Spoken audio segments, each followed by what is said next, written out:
Hello everyone, welcome to Shikshantu. Bihar board के 10वीं परीक्षा में बस अब कुछ ही दिन शेष बचे हैं। जैसा कि आप जानते हैं कि परीक्षा में 40 प्रश्न ऑब्जेक्टिव टाइप का होता है, इसलिए इसकी प्रैक्टिस करना बहुत ही ज़रूरी है। इसी कारण से हमने पिछले 10 वर्षों के सभी ऑब्जेक्टिव टाइप क्वेश्चन को एकत्रित करके प्रैक्टिस सेट बनाए हैं। यह प्रैक्टिस सेट वर्ष 2011 में पूछे गए विज्ञान यानी कि साइंस का प्रश्न है। यह हमारा टारगेट 2022 बैच है। आशा है कि आप सभी को बहुत अच्छा लगेगा। तो शुरू करते हैं। और हाँ, हो सके तो आप इस क्वेश्चन का आंसर खुद से देकर अपनी क्षमता को जांच कर सकते हैं कि हमारी तैयारी कैसी चल रही है। तो शुरू करते हैं। हमारा क्वेश्चन है, विद्युत फ्यूज यानी कि विद्युत धारा के किस प्रभाव पर कार्य करता है। जो विद्युत फ्यूज होता है वह विद्युत धारा के किस प्रभाव पर कार्य करता है। जैसा कि आप जानते हैं कि किसी परिपथ में अगर विद्युत फ्यूज लगाया गया हो तो वह धारा के उच्च मान के होने के कारण वह टूट जाता है, यानी कि धारा में ऊष्मा आ जाता है, यानी कि गर्मी आ जाता है, जिस कारण विद्युत फ्यूज टूट जाता है। तो इसका सही उत्तर हो जाएगा ऑप्शन नंबर ए, ऊष्मीय के कारण। उसके बाद क्वेश्चन नंबर 2 है, कह रहा है कि किसी कुंडली का प्रतिरोध ज्ञात करने के लिए सूत्र क्या है। यानी कि यदि किसी कुंडली का हमें प्रतिरोध ज्ञात करना हो तो उसके लिए सूत्र होता है R बराबर वी बाई आई, यानी कि ऑप्शन नंबर सी इसका सही उत्तर हो जाएगा। तो उसके बाद है, डायनमो से किस प्रकार की धारा प्राप्त होता है। तो डायनमो जो होता है उससे दोनों प्रकार की धाराएं प्राप्त होता है, यानी कि दिष्ट धारा और प्रत्यावर्ती धारा, एसी करंट। तो डायनमो से दोनों प्रकार की धाराएं प्राप्त होती है, इसी इसका सही आंसर हो जाएगा ऑप्शन नंबर सी, यानी कि दोनों धाराएं। उसके बाद अगला क्वेश्चन है, कह रहा है कि डेंगू उत्पन्न करने वाले मच्छर किस प्रकार के जल में रहता है। जो डेंगू बीमारी उत्पन्न करता है वह मच्छर किस प्रकार के जल में पाया जाता है। तो ये जो डेंगू का मच्छर होता है ये हमेशा गंदे जल में पाया जाता है, यानी कि इसका सही उत्तर हो जाएगा ऑप्शन नंबर बी, गंदा जल।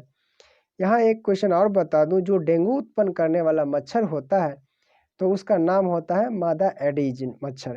तो मादा एडीज नामक मच्छर जो काटता है तो डेंगू हो जाता है।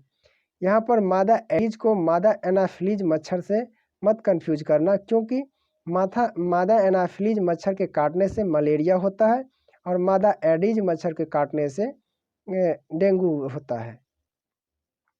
अगला क्वेश्चन है, कह रहा है कि निम्नलिखित में से कौन बायोगैस ईंधन का स्रोत नहीं है। यानी कि ऐसा कौन सा स्रोत ऐसा है जो बायोगैस ईंधन नहीं है। तो यहाँ पर देखिए, बायोगैस ईंधन होता क्या। सबसे पहले बायोगैस ईंधन वो ईंधन होता है जो प्राकृतिक में आसानी से प्राप्त हो जाए और जो प्राकृतिक में पुनः मिल जाए, उसे ही बायोगैस कहा जाता है।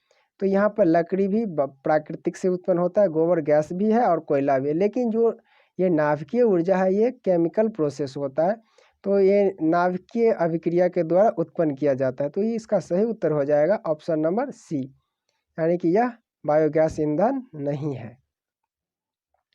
अगला क्वेश्चन है, कह रहा है कि कृत्रिम वृत्त किन अपशिष्ट उत्पादों को रुधिर से अपवहन विधि द्वारा पृथक करता है।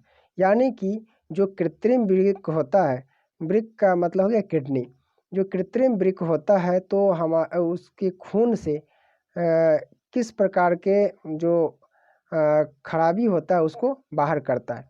देखिए, जब किसी को वृक्क यानी किडनी खराब हो जाता है तो उसके खून में यानी रक्त में नाइट्रोजन की मात्रा ज़्यादा होने लगता है और किडनी खराब होने के कारण उसका सही से क्या कहते हैं आप स्वच्छ नहीं हो पाता है।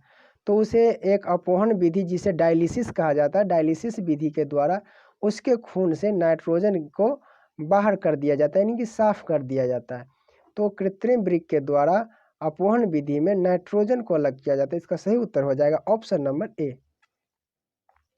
उसके बाद है, कह रहा है कि हाइड्रा में प्रजनन किस विधि से होता है। जो हाइड्रा होता है एक प्रकार का सूक्ष्म जीव होता है, या ये इस प्रकार से एक पौधा टाइप होता है। तो ये जीव जो होता है तो इसमें जो इसका प्रजनन होता है यानी कि अपने संतान को जो उत्पत्ति करता है इस जो बड़े हाइड्रा होता है उसमें एक छोटा सा इस प्रकार से इसमें निकलता है और ये निकलने वाले भाग को ही मुकुल कहा जाता है। और मुकुल ये भाग धीरे धीरे बड़ा होकर के एक बड़ा हाइड्रा बन जाता है, तो इसे ही मुकुलन कहा जाता है, यानी मुकुल से मुकुलन हो गया। तो ये जो हाइड्रा होता है वो अपना प्रजनन मुकुलन विधि से करता है, तो इसका सही उत्तर हो जाएगा ऑप्शन नंबर बी। उसके बाद है किसी माध्यम के अपवर्तनांक म्यू का मान होता है, यानी कि कोई माध्यम है उसका अपवर्तनांक क्या होता है। सबसे पहले अपवर्तनांक क्या होता है समझ लेते हैं। जब प्रकाश की किरण एक माध्यम से दूसरे माध्यम में प्रवेश करता है तो क्या होता है, वो अपने पथ से थोड़ा विचलित हो जाता है। जब विचलित हो जाता है तो यही विचलन क्या कहलाता है, उस माध्यम का अपवर्तनांक कहलाता है। तो जो इस अपवर्तनांक के लिए सूत्र होता है साइन आई बट्टे साइन आर, यानी कि साइन आई हो गया क्या आपतन कोण और साइन आर हो गया अपवर्तन कोण। तो साइन आई बट्टे साइन आर होता है अपवर्तनांक म्यू का मान। अगला क्वेश्चन है जो दाढ़ी बनाने के में कौन सा दर्पण उपयुक्त होता है। देखिए वैसे दाढ़ी बनाने में तो हम किसी भी दर्पण का उपयोग कर लेते हैं, लेकिन सबसे उपयुक्त माना गया है अवतल दर्पण का।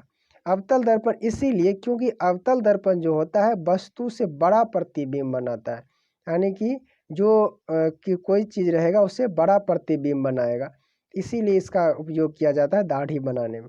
तो इसका सही उत्तर हो जाएगा ऑप्शन नंबर सी अवतल दर्पण। स्पेक्ट्रम यानी वर्णपट में किस रंग की किरण का झुकाव सबसे अधिक होता है। सबसे पहले जान लेते हैं स्पेक्ट्रम यानी वर्णपट होता क्या है। देखिए जब किसी प्रिज्म से श्वेत प्रकाश यानी सूर्य के प्रकाश को गुजारा जाए तो ये 7 विभिन्न रंगों में बट जाता है। यही 7 रंगों में विभक्त होना वर्णपट कहलाता है। ठीक है, तो इस वर्णपट में जो 7 रंग में विभक्त हो जाता है, इसमें बैगनी जो रंग होता है उसका झुकाव सबसे ज़्यादा होता है और लाल रंग का झुकाव सबसे कम होता है। तो इस क्वेश्चन के अनुसार से सबसे अधिक झुकाव किस रंग का होगा, बैगनी रंग का। तो इसका सही उत्तर हो जाएगा बैगनी रंग। इसे आप इस प्रकार से भी याद कर सकते हैं, इसका शॉर्ट ट्रिक होता है विवग्योर या बैजानी हा पिनाला। तो सब वायलेट सबसे नीचे होता है और रेड सबसे ऊपर होता है। उसके बाद है कि प्राकृतिक में ऑक्सीजन का संतुलन कैसे बना रहता है। जो प्राकृतिक में जो ऑक्सीजन है उसका संतुलन किस प्रकार से कायम रहेगा यानी बना रहेगा।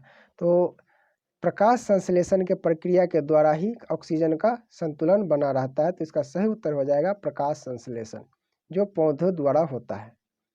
अगला क्वेश्चन है पौधों में श्वसन क्रिया के अंतर्गत एडीपी टूटने से कितनी मात्रा में ऊर्जा मुक्त होता है। तो पौधा में जो श्वसन प्रक्रिया होता है एडीपी होता है एडिनोसिन ट्राइफॉस्फेट, इसमें जो ऊर्जा जो निकलता वो होता है कितना 30.5 किलो जूल के बराबर होता है। और यहाँ से एक क्वेश्चन और बन सकता है कि ऊर्जा का एसआई मात्रक क्या होता है। तो ऊर्जा का एसआई मात्रक जूल होता है। ठीक है, उसे अगला प्रश्न है कि मानव हृदय में कितने कोष्ठ होते हैं, यानी कितने चैम्बर होते हैं। जो मानव का हृदय होता है उसमें कुल 4 चैम्बर होता है, जिसे कहा गया है दायां आलिंद और दायां निलय, बायां आलिंद और बायां निलय। प्रत्येक आलिंद और प्रत्येक निलय का अलग अलग कार्य है। तो इस प्रकार से हमारा जो हृदय है वो 4 चैम्बरों में बटा हुआ है। तो इसका सही उत्तर हो जाएगा ऑप्शन नंबर डी यानी 4। उसके बाद है कि मानव हृदय का प्रकुंचन दाब लगभग। यहाँ प्रकुंचन दाब का मतलब जो हमारा हृदय है, ये हृदय जो है रक्त का यानी खून को कितने स्पीड में पंप करता है, यानी किस प्रेशर से पंप करता है, उसे ही प्रकुंचन दाब कहा जाता है। तो हमारे शरीर में जो रक्त है उसको 120 mmHg से हमारा हृदय क्या करता है, पंप करता है, यानी हमारे शरीर में भेजता है। तो इसका सही उत्तर हो जाएगा ऑप्शन नंबर ए। उसके बाद है पौधों में वाष्पोत्सर्जन किस भाग में होता है, यानी कि पौधा का कौन सा ऐसा भाग है जहाँ से वाष्प का उत्सर्जन होता है। तो पौधे का न तो जड़ से तो पानी ग्रहण करते हैं, वहाँ से होगा नहीं। तो इसका सही उत्तर हो जाएगा क्या, जो पौधा होता है इसका पत्ते से वाष्प होता है, यानी कि पत्ते से वाष्प निकलता है। तो इसका सही उत्तर हो जाएगा ऑप्शन नंबर सी पत्ता। उसके बाद है कि हीलियम कैसा तत्व है। हीलियम कैसा तत्व है, देखिए हीलियम को किस वर्ग में रखा गया? सबसे पहले हीलियम को 18वें वर्ग में रखा गया, आवर्त सारणी के 18वें वर्ग में रखा गया है। और 18वां वर्ग किसका है? अक्रिय गैस का है, तो इसे अक्रिय गैस के श्रेणी में रखा गया है। तो इस प्रकार से कह सकते हैं कि हीलियम एक अक्रिय गैस है और उसका ऑप्शन नंबर ए सही होगा। उसके बाद है कि जल में हाइड्रोजन तथा ऑक्सीजन की परमाणु संख्याओं का अनुपात कितना होता है? जो जल है उसमें हाइड्रोजन और ऑक्सीजन के परमाणु संख्या का अनुपात कितना है? देखिए, सबसे पहले जल का रासायनिक सूत्र क्या होता है? H2O, यानी कि इसमें हाइड्रोजन की मात्रा कितना हो गया? 2 और ऑक्सीजन कितना? 1। तो इसे 2 और 1 के अनुपात में होता है। तो इसका सही उत्तर हो जाएगा ऑप्शन नंबर बी। उसके बाद है कि आवर्त सारणी में कितने आवर्त होते हैं? जो ये हमारा आवर्त सारणी है, इसमें देखिए कितने आवर्त हैं। यहाँ से इसे आवर्त और इसे ग्रुप या वर्ग कहा जाता है। तो हमारे आवर्त सारणी में जो आधुनिक आवर्त सारणी है उसमें कुल 7 आवर्त दिया गया है। तो इसका सही उत्तर हो जाएगा ऑप्शन नंबर ए। उसके बाद कहते हैं कि सिलिका। सिलिका क्या है? सिलिका, देखिए सिलिका सबसे पहले होता है क्या? सिलिका जो होता है वो बालू से बना होता है, जो रेत होता है उसी से बनता है। तो सिलिका जो इस प्रकार का एक पुड़िया में होता है, बंद रहता है। इसका उपयोग ज़्यादातर किसी इलेक्ट्रॉनिक गैजेट्स जो होता है, सामान होता है, उसके पैकिंग में रखा जाता है ताकि जो उसमें जो नमी हो उसको सोखे। तो आपने किसी लैपटॉप या कोई इलेक्ट्रॉनिक सामान के जो बैग आता है या जो क्या कर कार्टून आता है उसमें आप इसे ज़रूर देखे होइएगा। तो इसका एक ही काम होता है कि जो उसमें जो नमी होता है ना उसको सोखना, ताकि उसमें नमी डिफेक्ट ना करे उस प्रोडक्ट को।